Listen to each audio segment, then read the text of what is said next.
Welcome to Laura's Social Corner. Because this month is Hispanic Heritage Month, it's an honor to interview Jessica Martinez-Brooks. She is a Latina leader who has dedicated her entire career to help others and be around the community. Thank you so much for accepting the invitation and being here. It's a pleasure to be here. Yes, for me you are a really inspiration for many women behind you, because not just because you are a woman, it's for everything that you've been accomplished. So I always admire you because it's difficult. She's always pretty, like you see her right here.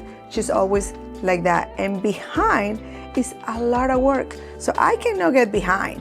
So this is part of my motivation, is women like this that keep me going. So thank you so much for being here. That's very kind, Laura. Thank you so much. You do, because you are in many boards. I do. Tell us a little bit about you. Yeah, so I actually currently serve as the representative for MAPS on the Citizens Advisory Board. So Wow. I have the position of overseeing all the projects that came through MAPS 4. That's a commitment. It is a huge commitment because not only do we have the Citizens Advisory Board, which reports to the City Council, but we also have subcommittees. And so I chair a subcommittee on that. So it's a monthly commitment of at least 2 meetings a month. Wow. And then we also we have another investment trust where we're investing some of those dollars. So the organizations that come in to operate some of the facilities that we're building through MAPS, like the H.B. Foster Center, which MetroTech is the operator for, along with several other agencies like Northeast Renaissance, so they can have some dollars to come through and help maintain those facilities. Because that's one thing that we learned when we initially did some of the original buildings for MAPS, is that we were building these great youth centers, the senior centers, but somebody needed to come in and help run those at a low cost to our community. So, but that it's expensive to run buildings, and to run air conditioning and to fix roofs, those types of things. So this iteration of MAPS has an investment piece to it. And so I also serve on the investment trust for the city. And you have a job. And I do have a job too. So tell us about your job. Sure. So I work at MetroTech, which is a career technical training institution that we work with not only high school students, but adults. And we help them learn a specific trade, whether that's cosmetology, doing hair and makeup, learning a trade like electrician or HVAC, how to work on your air conditioning systems.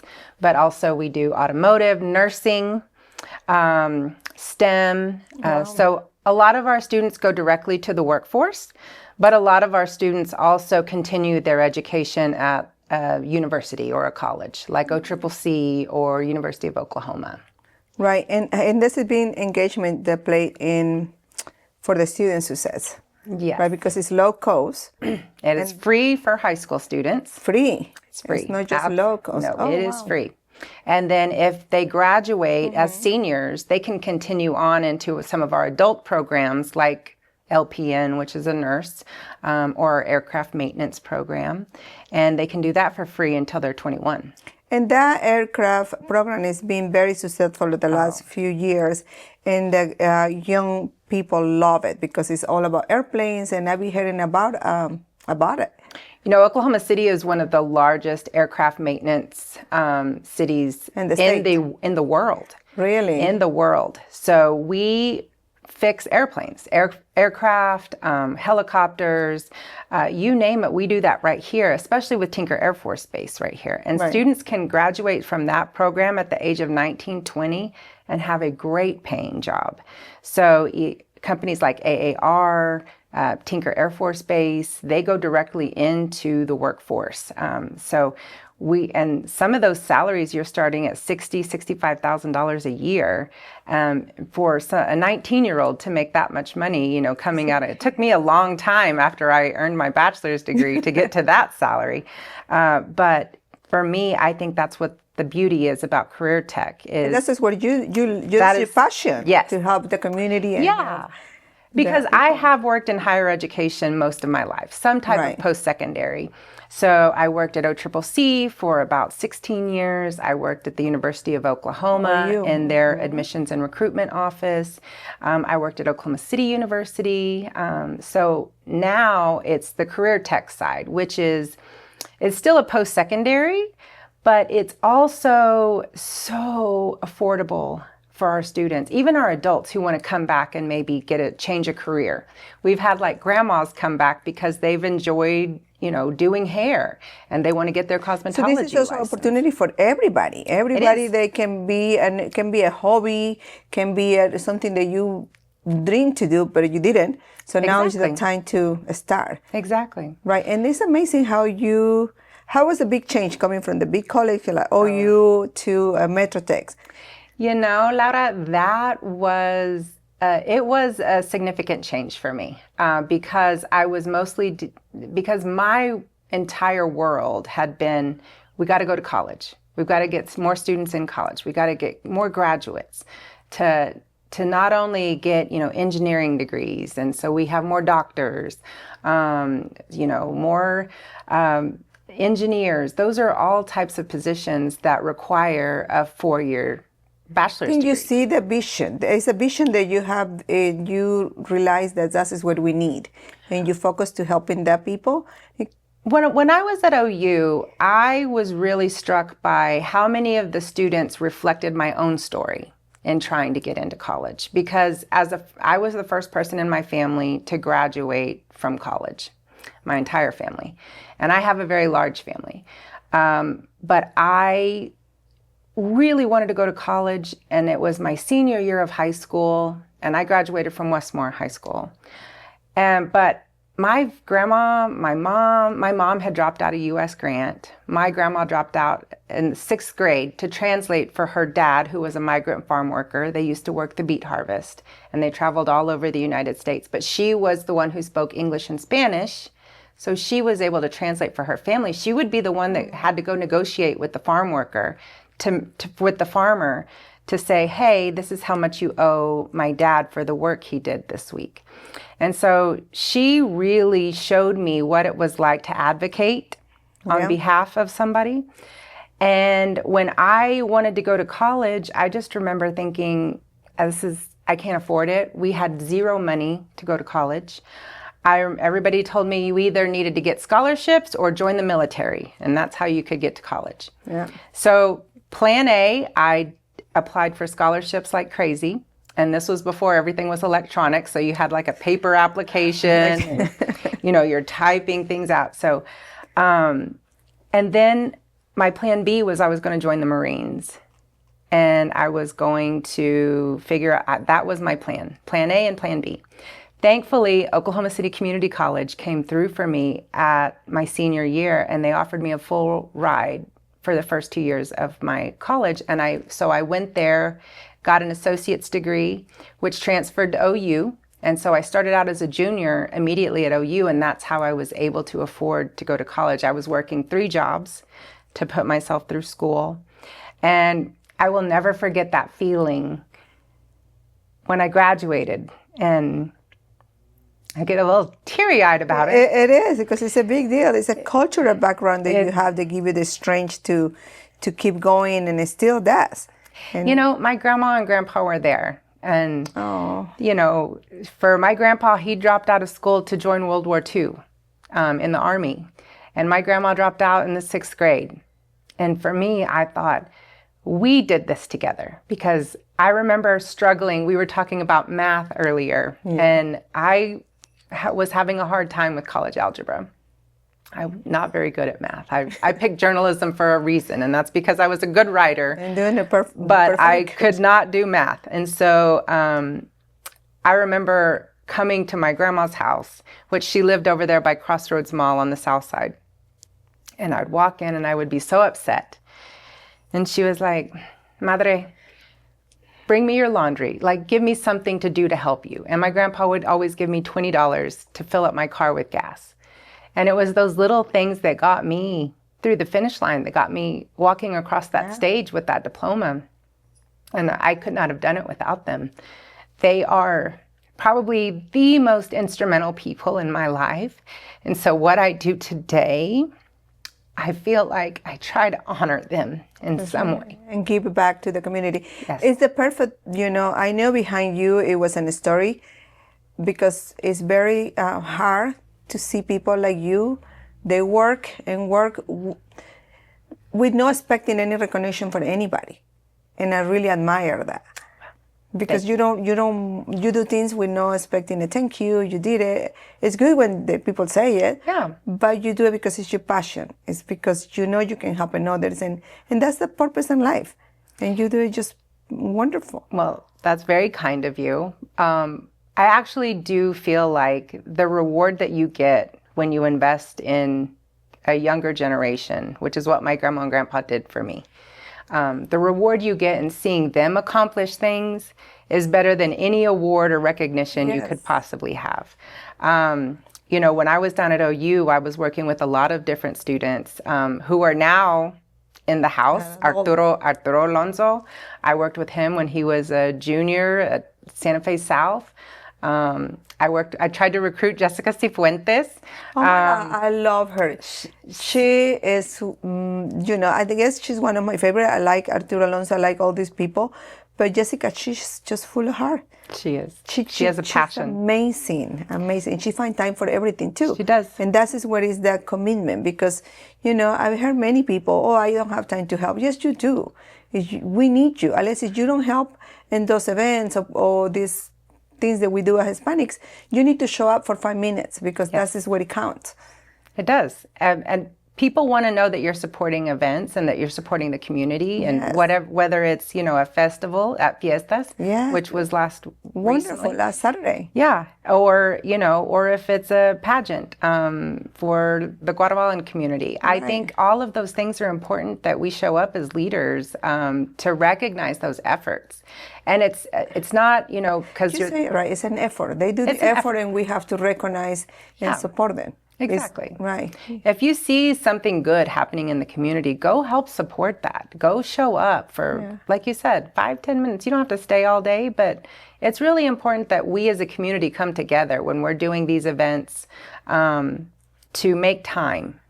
And it's not an easy time. It's not a Monday through Friday 8 to 5 time. It's usually an evening or a weekend you have to give up. And so the fact when people give up part of their weekend, or just to showcase the pride that they have in the culture, I think that says a lot about our community and how it's grown over the years. Because it was not like this back when I graduated from high school in the mid-90s. And Oklahoma City wasn't like this. Oklahoma City was, we were just coming out of the bombing. We did not have a lot of fun things to do in Oklahoma City. There was not any really great restaurants. The people want to leave Oklahoma. Everybody wanted to leave. Everybody wanted to leave to go to Dallas. Everybody wanted to leave somewhere in Texas. I wanted to leave. In fact, I was applying for schools out of state just because I wanted to get as far away from Oklahoma City as I could. Because it was so boring. Because you have the mentality and you want to grow. Yeah. And now it's people like you that are making this place better. So our community want to get stronger, and we need to support them. So, and you help through Metrotex. It's amazing how you keep the community informed. It is important that the community knows a little bit more about what's available out there. Right. And so that means you've got to go to the community. People they're not just going to obviously flock to your business, flock to your organization, whatever it is. You have to build trust, and trust takes time. So this is not going to happen overnight. And people ask me all the time, they're like, what can we do to reach out to the Latino community? And I'm like, show up. Show up. Show up to those events. Yes. Have some, trusted community members be ambassadors for your organization. Have people that really care. And what care looks like is, the work that Chris Brewster is doing at Santa Fe South, or, the work that Michael does at the Capitol and also in his business, the work that Arturo and Jessica did when they, both of those are engineers. Yeah. And so they started an engineering robotics club for the Latino agency. That's right. And they started with, there was like 10 kids. Now it's 40 kids. And it's amazing how the little C get in their head and they can grow, they can know. Because if you don't know, you just don't know. We need to tell the people what is available and where they can go to find help. Yes. So, and that is what is important. And you have 2 kids. I do. Right? It's amazing what she does. She have a family, she have a husband also who's very, very active. Everybody knows Michael Brooks Jimenez. He helped a lot to our community, and we're very thankful for him as well. So it's amazing. And then you have all this to do in a family. How you balance, or how you can be pretty, how you can tell that woman's there, how you can people are always like work-life balance. I'm not a big fan of that term, work-life balance, because there's no 50-50. No, it's not. Between it. Sometimes it's 75, sometimes it's 25. Sometimes, I'm working 60 hours a week. Sometimes it's a little less and I can, concentrate on something that my daughter has at school, or a project that my son is working on, or something that Michael's doing. I grew up knowing that family was a top priority. Right. Always. Family first. And the things that I do in the community are almost an extension of that. My love for my family, my love for my community, you have to maintain both. Some weeks it's going to take a little bit more than other weeks on the community side. Sometimes work is going to take a little priority. Sometimes family. When Michael's mom was sick and she got diagnosed with cancer, I was down at OU at the time. And I knew that it was going to be very difficult to get her to all of the different appointments that she had with her sisters, or his sisters are both working. He was working not only at the Capitol, but at the law office. So it was something that I could do, because his mom helped take care of my daughter until we were able to get her into the Child Development Center at OCCC. She did that for years. And while she was taking care of her mom too, who was aging. And I thought, that is the least I can do to give back to this woman. And so I left OU to go help take care of her, to get her to her doctor's appointments. And that's a time where I had to switch. Family came first. And there are just times in your life where whatever chapter you're on in your life, you've got to decide what's their priority right now.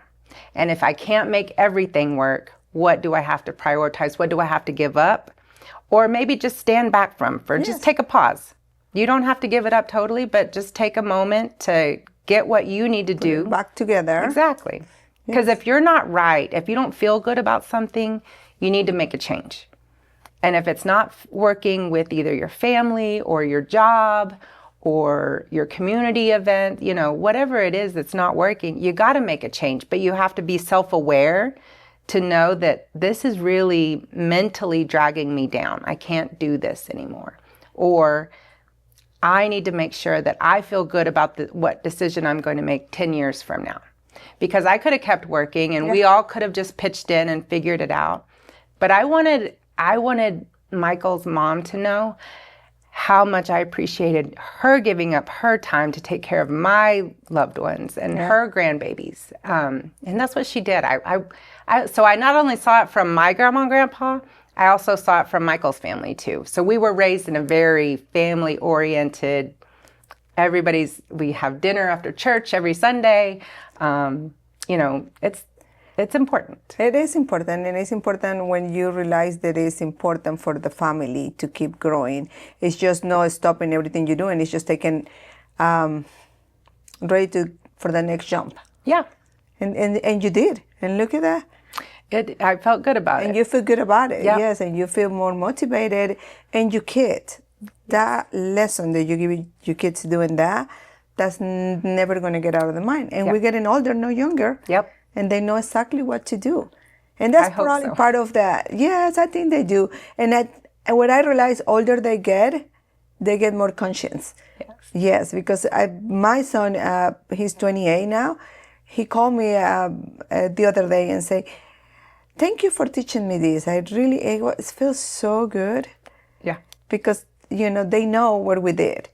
They don't maybe tell it now, they're teenagers, but when they grow, they know exactly what to say. Yeah. So it's wonderful. So all what you do is just giving a pat to them to follow. I hope so. Yes. You want to be, if you're going to be a true leader, you have to be the example first. Right. If you're going to say one thing but do something different, that's not going to work, and Right. you're not leading authentically. My hope is that my kids have seen the way we prioritize family, whether it's celebrating birthdays, everybody coming together for the holidays, everybody coming together after church on Sunday. I feel like we have done a really great job of this. We say family first, and we mean it. You're right. And it's also it's work because you have to make the commitment. You have to put your work on site. It's a commitment. What areas still you need they need more attention from us to build better community? We really, and when I say we, I think Michael and several other community leaders have done a great job of trying to get more Latinos in public office. So we don't have a lot of Latinos who are making policy, which is what we do when we run for office, who make big decisions that not only impact the Latino community, but the district that they serve, Right. the greater Oklahoma City area, the state. So we need more people to step up and serve on boards and commissions. We need more Latinos to step up and run for office because we have this growing population in Oklahoma City, and throughout the state, but the representation is not there. I think there are, there's 3 Latinos at the Capitol right now. And you think about the number, 1 in 5 residents in Oklahoma City are Latino. Yes. Yeah. So when you're representing 20% of the population, you should have representation that mirrors what that looks like. And that's exactly what I was telling my daughter because she's very, she loves the community. She loves to be involved. And she want to go to the Capitolio and all this stuff. I go, listen, those protests help. Don't get me wrong, but we need you inside. Yes. I need you to be ready to go inside and then really fight for us. Correct. Outside, we protest, we can hear you, but it's nothing you can do. Right. And then she said, okay. So we go, you need to get ready to really help us. And it's many, many ways that the parents that listen, they can have the kids involved in early age. Yeah. You can intern at the Capitol. You can learn how the process works. You can get involved in student council at your high school. Right. There's a number of ways that you can start thinking through what running for office might look like. My daughter ran for class president this year when she got to her high school. And she's a freshman in high school this year. And so I was so proud of her because she really took initiative to do all the things that she learned when we were working to campaign for Michael when he ran for Senate. And so it's good to see that come to fruition, but we need more, especially women. We need more women to and it's hard. Yes. I know, because most of the time, if you're a mom specifically, you're probably earning money to support your family. You've got kids' appointments that need to get to, doctors, sports on the weekends. You have teacher meetings. You have 1,000 things that you're expected to do literally as a woman and as the mom. But we have to have more women who hit the pause button and say, I have some time to run for office as well. Yes, I ran for city council back during COVID. Yes, I remember. I was supporting you. Yes, I appreciate it. But we not only have to have more women run, but we have to have women like you to support other women who are running, because you have to raise money. You have to go door knocking. You have to show up and tell people why they should vote for you. Yeah. But that takes time. And so more women don't run because their time is so devoted to raising their kids or their job or probably both at the same time. So they don't feel like, and sometimes it's a pay cut. I mean, city council does not pay hardly anything. That's right. The people at the legislature, they don't make a lot of money. So it's the people who already have money, who already have the power, who are running for office because they can afford to do that. So at that point, you have this time frame where the people who are not making, who are not middle class even, it's the lower working class who don't have any representation because people like that they oftentimes can't afford to run for office, to take the time out that they need to even think about running for office. That's right. So if you could change one thing in our education system to do better service Latino students, what will be? To have more Latino administrators. Let's take Oklahoma City Public Schools, for example. You have 2 board members on the Board of Education who are Latino. Right. Who both came up through Oklahoma City Public Schools, who understand what students are going through, the challenges that they have. They know better than anybody. Exactly. And so when you have somebody that understands neighborhood needs, individual needs, community school needs, they're more likely to put the resources into those positions like English language learning teachers, some different ways of thinking that typically aren't represented on boards. And so for a school district like OKCPS, who has almost, I think, 65% Latinos in the entire district, you have 2 board members out of, I think, 7 or 8. That's not representative of what the community looks like that Jessica you serve. is in the... Jessica is, yes. She represents a district in South Oklahoma City. Juan also represents South Oklahoma City.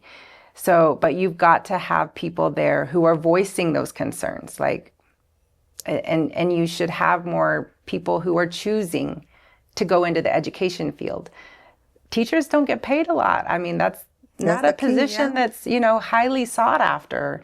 And especially after coming out of what happened with our superintendent and at the state level, that was creating more chaos than anything. And so people were not choosing to go into education because why would you, unless you just have this absolute passion to do that, which most teachers do. But when you make their job so difficult that they don't understand what they're doing this week versus next week, it leads to chaos, and it leads to people not wanting to choose that field. That's right. You began named one of the Oklahoma top 40 Hispanic leaders. It's a big recognition, and we're very proud that you're one of the top 40. So how you expecting the young Latinos women, how they can be in that field, or what they need to start doing now? I think one of the biggest things you can do is find a mentor. Find somebody who you feel comfortable talking with, who has a little bit more experience than you do.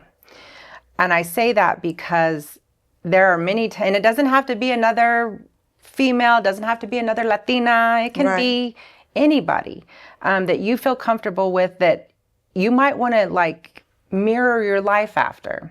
So people who want to be entrepreneurs, Laura, you've done a great job of, starting your own company.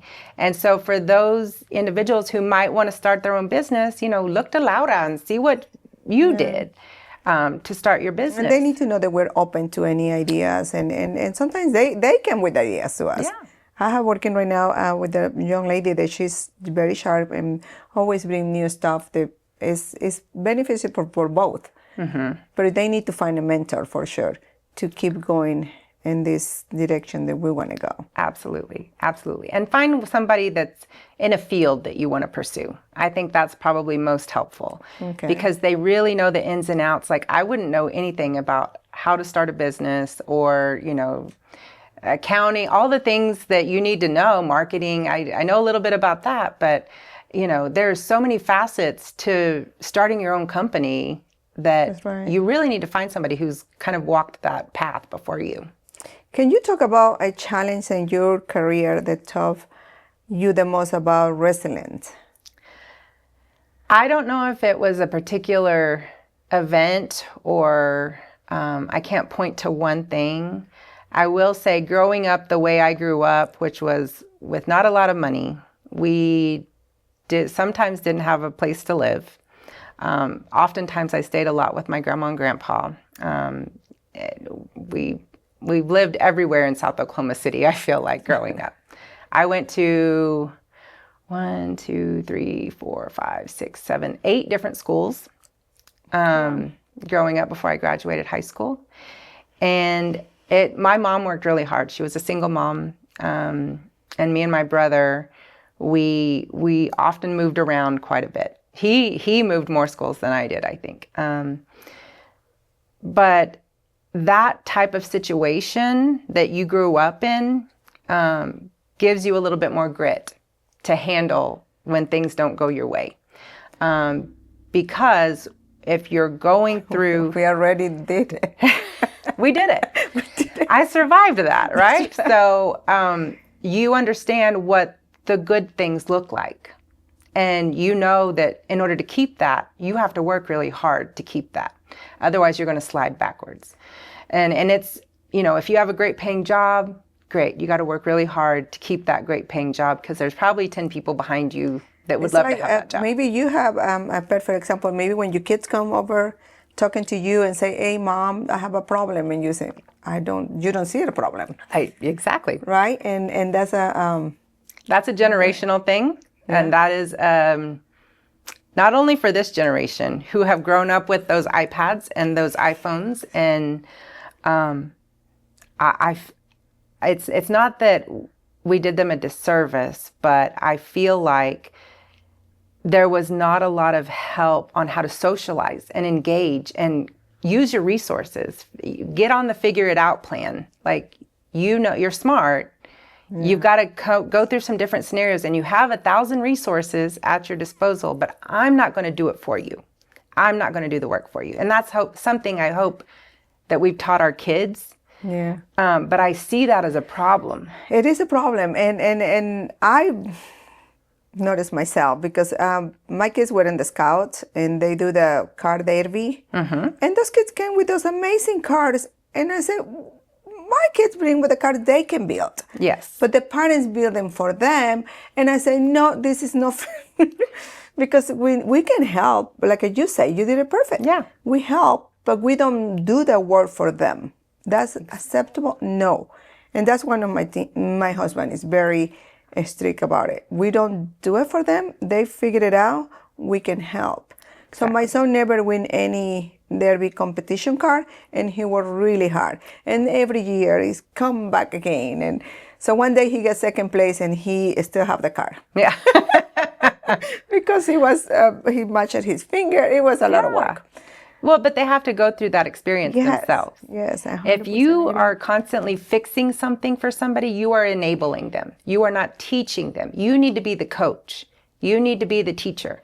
You need to be the person who is there to help show the resources that are available, but don't make the phone call for them.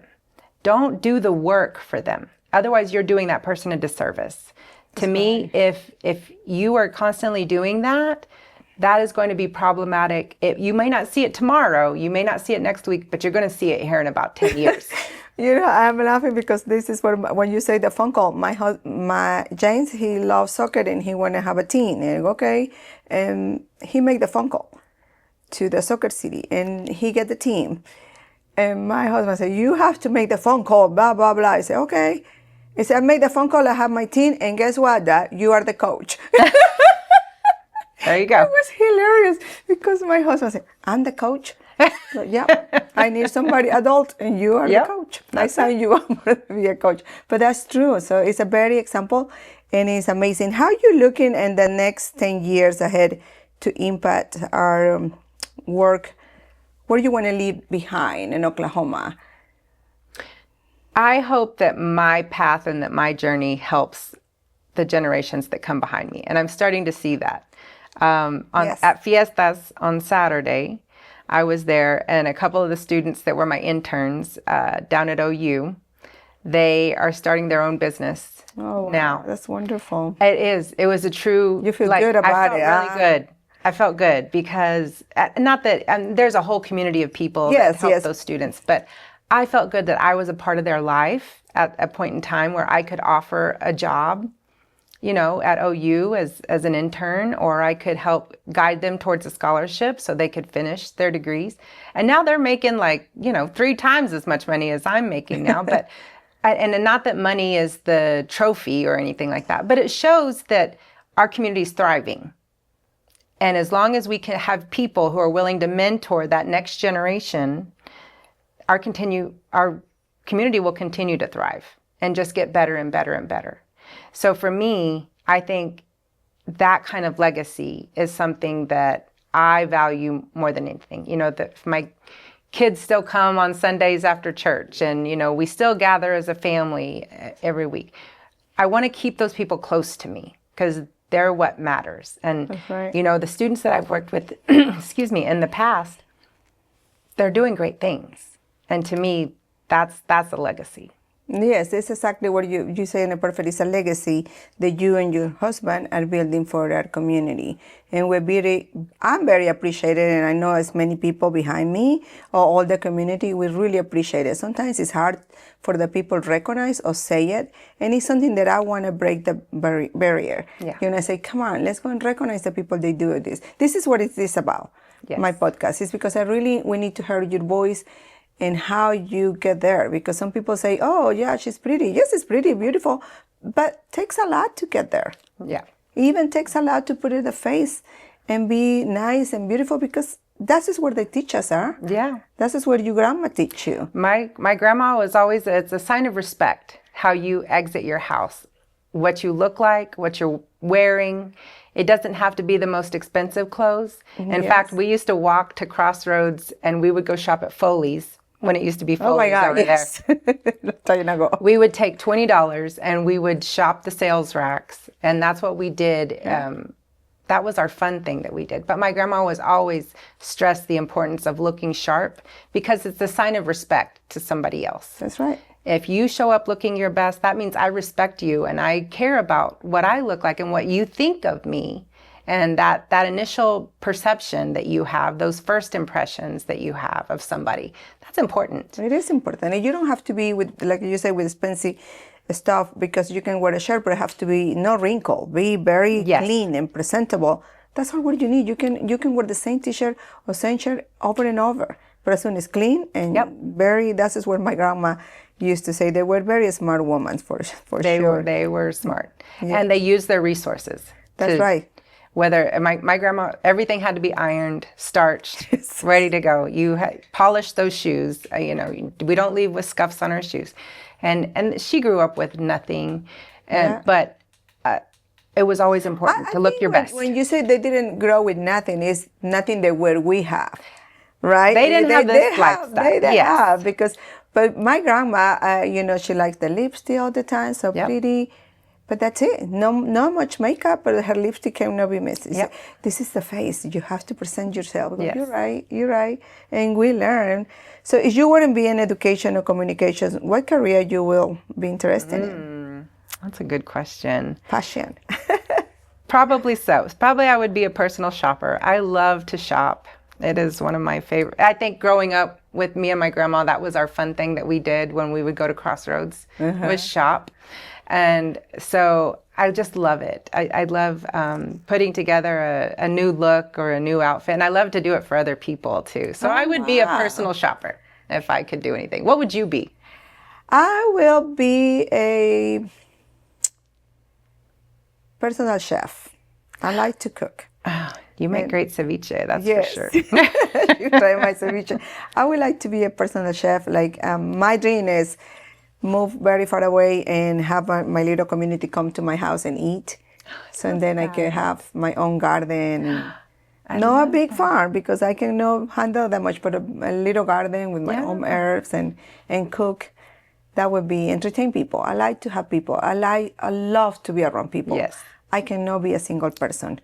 Correct. I can. And probably you're the same. I'm an extrovert as well. It's being around people fills my bucket. Yes. COVID was terrible for me. When I had to stay at the house, and you should have seen me when I would get to go out to go to Sam's to go grocery shopping. I mean, I put on a full on everything. Like, I'm getting ready to go outside of the house. Yes. So I think some people are introverts and it's draining for them to be around other people.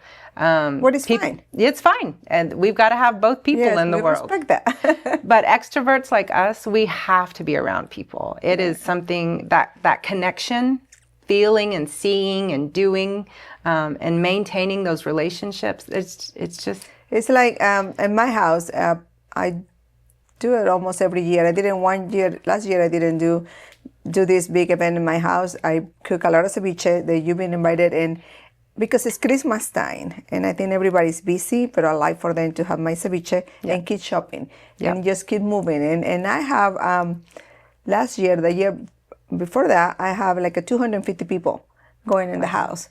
And it was fun to see them. I just a little bit, 5-10 minutes. It's no commitment. They don't need to stay there, but keep moving. Yeah. And it's fun. So I really like that. I think you do a really good job of keeping your people close. Like you do. And people need to know that takes a lot of time. It's not, you're texting people. You're just checking in to see how you're doing. You're hosting things at your house. Yeah. That takes a lot of work to maintain friends, to maintain your network, to maintain those circles, your family. All the while you're working and, volunteering at different organizations. So people need to know the value and that you see the value in others. Yes. Which is something that I think you do a really good job of. Thank you. Thank you, Jessica. It's been a pleasure and honor to sharing your story and your wisdom with us because I know you have a lot more to offer. So please, she's here. She can help us. For me, during this Hispanic Heritage Month means a lot to bring her because voices like you remind us that we're here with a purpose. We're here to be listened. Yes. And we're going to make a change. And we're doing it. I think we are. Yes. One student at a time. One little action at a time leads to a lot of great things. And I think we see that with the city right now. Those small actions, those small decisions that led to bigger decisions have brought us to a great city that I'm super proud of to call my hometown. Thank you. Thank you for being here. Thank you for inspiring us. Thank you for being a powerful Latina. And we have many more Latinas. We want more Jessicas in our community. So see you next time. Do you want to say something to our guests? Happy Hispanic Heritage Month. Thank you all for listening and for being here. And kudos to Laura for creating a fun thing. So see you next time.